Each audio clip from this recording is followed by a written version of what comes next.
नमस्कार, आप देख रहे हैं 4 PM और मैं हूं अभिषेक मिश्रा। जनता दल यूनाइटेड को बचाने के लिए बिहार के पूर्व मुख्यमंत्री नीतीश कुमार के बेटे निशांत कुमार को राजनीति में लाया गया, ये बात कही जाती है। और निशांत जब राजनीति में आए तो क्यों जेडीयू को ये जरूरत आन पड़ी उनको राजनीति में लाने की, ये जेडीयू के नेता भी कहते हैं और राजनीतिक गलियारों में इसकी बहुत चर्चा भी रही है।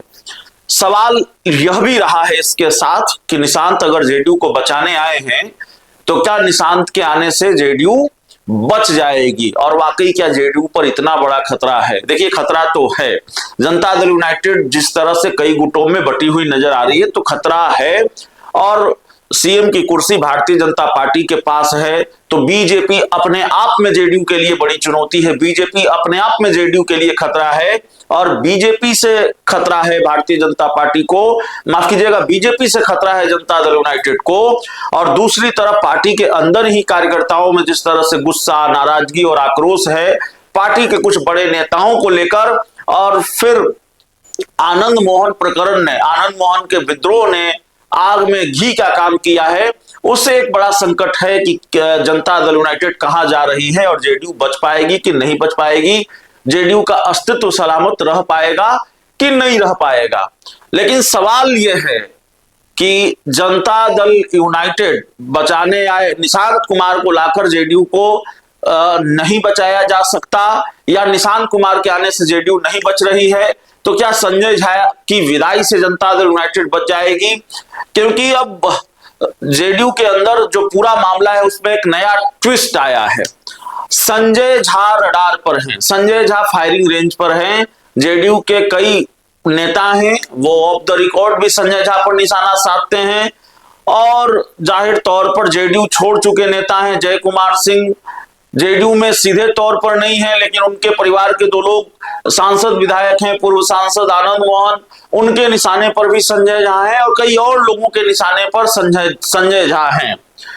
तो कल आपने तस्वीर देखी होगी, बिहार के मुख्यमंत्री नीतीश कुमार किस तरह से संजय झा से मिले, और कल मीटिंग होनी थी विधान परिषद चुनाव को लेकर, उससे पहले वो संजय झा के घर गए। तो लगता नहीं कि नीतीश कुमार और संजय झा के बीच सब कुछ ठीक नहीं है, लगता है सब कुछ ठीक है। संजय झा के घर पर जेडीयू के नेताओं का दरबार लगता है, जेडीयू के नेता हाजिरी लगाने पहुंचते हैं। तो संजय झा अभी पावरफुल पोजीशन में है जेडीयू में, ये कहने में कहीं कोई गुरेज नहीं है, और संजय झा का रसूख है जनता दल यूनाइटेड में। लेकिन पिछले कई दिनों से ये चर्चा भी है कि शायद ललन सिंह और संजय झा के बीच सब कुछ ठीक नहीं है, और मैं ईमानदारी से कहूं तो इसको लेकर मेरे पास कोई पुख्ता जानकारी नहीं है। संजय झा और ललन सिंह को लेकर चर्चा है कि भाई संजय झा और ललन सिंह के बीच सब कुछ ठीक नहीं है, और पार्टी में कुछ फैसले हाल के दिनों में हुए हैं जो ललन सिंह को नागवार गुजरे हैं। देखिए, जनता दल यूनाइटेड को लेकर लगातार कई तरह की चर्चाएं हैं, कई तरह की कयासबाजियां हैं, अटकलबाजी है। तो ये संजय झा और ललन सिंह के बीच सब कुछ ठीक नहीं होने की खबर में कोई हकीकत है, कयास है या अटकलबाजी है, मुझे नहीं मालूम, और ऐसी कोई पुख्ता जानकारी मेरे पास नहीं है कि सब कुछ ठीक नहीं है।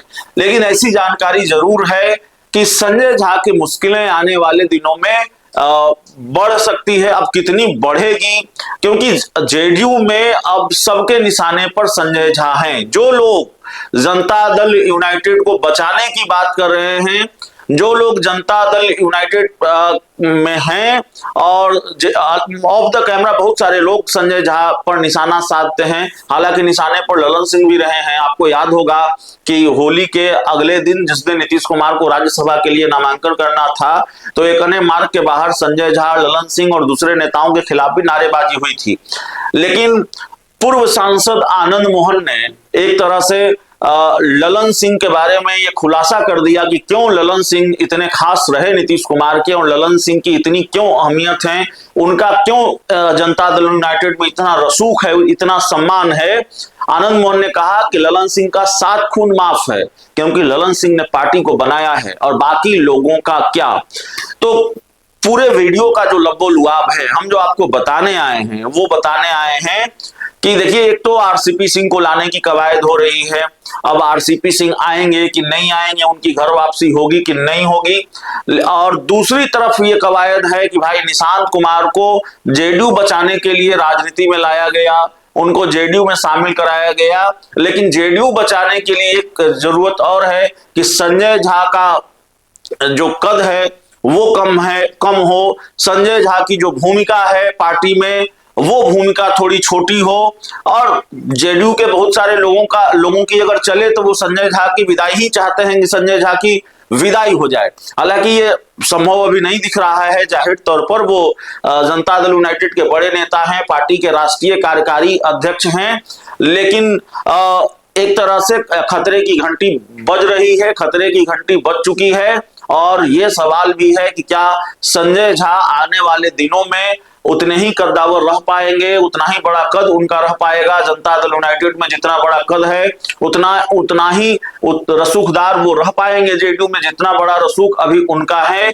और अगर मैं कह रहा हूं, अगर ललन सिंह और संजय झा के बीच वाकई दूरियां बढ़ी हैं तो फिर बिहार की राजनीति का ये स्थापित सत्य है कि जनता दल यूनाइटेड में ललन सिंह से बैर लेकर कोई फिर उस पार्टी में तो आगे नहीं रह पाया, या उसका उतना रसूख नहीं रह पाया।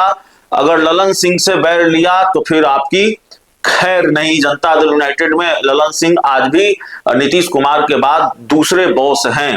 तो संजय झा राष्ट्रीय कार्यकारी अध्यक्ष हैं, लेकिन सबकी फायरिंग रेंज में है, सबका निशाना संजय झा की तरफ है।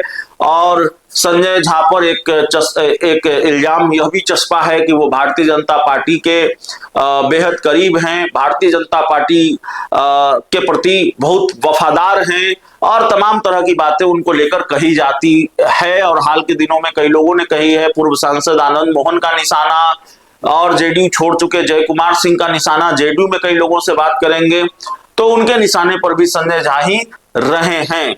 ललन सिंह फायरिंग रेंज से थोड़ा बाहर हुए हैं। तो जाहिर तौर पर अब देखना होगा जेडीयू में क्या होगा। और इस बात के संकेत मिल रहे हैं कि आने वाले दिनों में संजय झा की मुश्किलें बढ़ सकती हैं। इस पूरी रिपोर्ट में इतना ही। बहुत बहुत धन्यवाद।